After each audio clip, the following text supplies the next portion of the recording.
Hello and welcome back to Scale Me Down. Please like and subscribe to support the channel.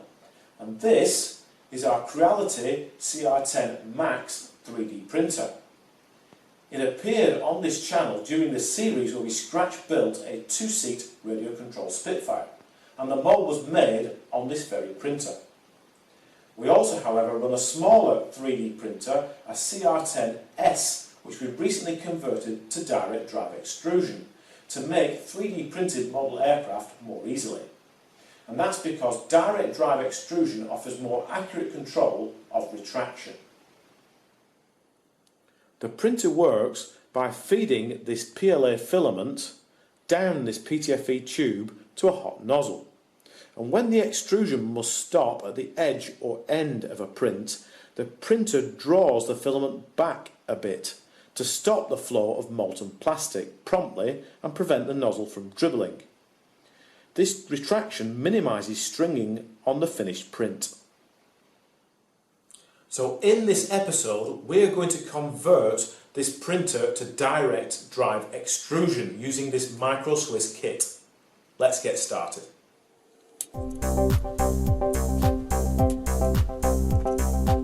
The conversion starts by taking the print head apart. Many of these parts will be reused.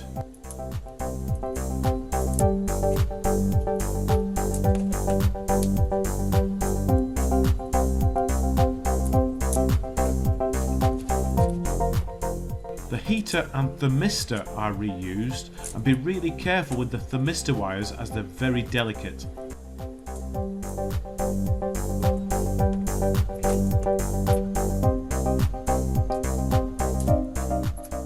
To remove this stepper motor, I had to take the entire extruder assembly to bits, which was really annoying.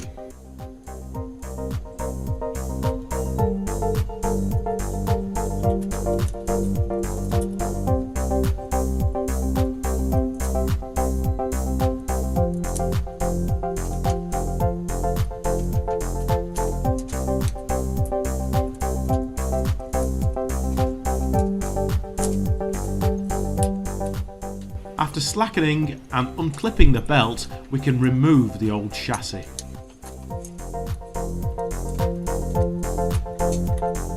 We will reuse these V-rollers on the new Micro Swiss chassis.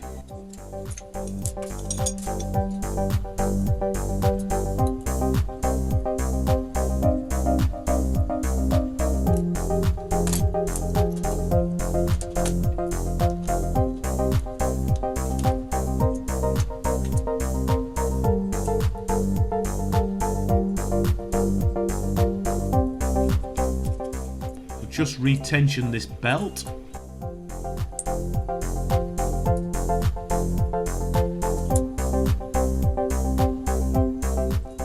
I use weak purple thread lock as a matter of course on all these machine screws.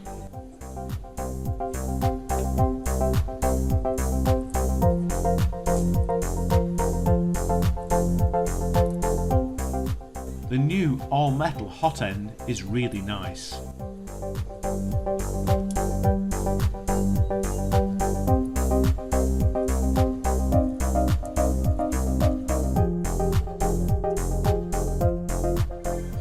Heating the print head to reseat the nozzle.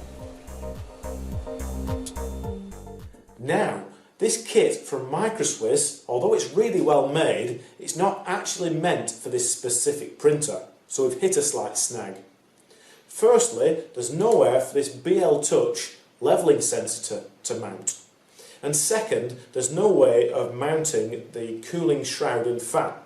So we're going to pop all this off again, take it into the workshop and drill and tap some holes.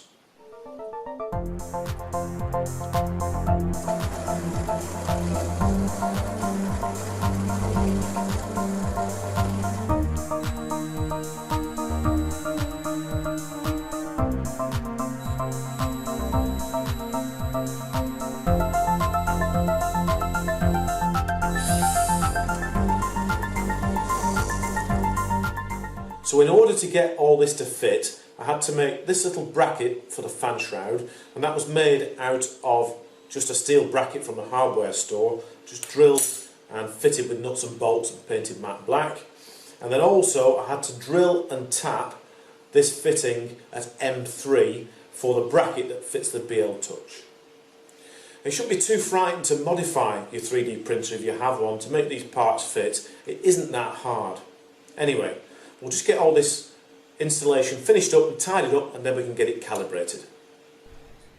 G-code is supplied to reflash the printer. However, these retraction settings in Cura are the main thing. Well, here we are then. The instructions for this conversion are great, although it did take a little more than the suggested hour due to the modifications required to make it fit this specific printer. Further modifications we did were to move the filament sensor from down here up to here, and that required me to make up this extension lead. I'm not sure I like it here just at the moment, although the filament path is nice and straight, but if I'm happy with it in the future, I'll make this cable thread inside one of these hollow support structures.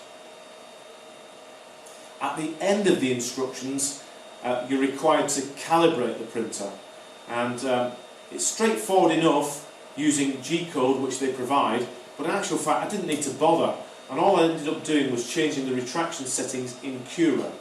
And after downloading one of these basic stringing tests from Thingiverse, which is a free download, the print was perfect, and that's currently what it's printing now.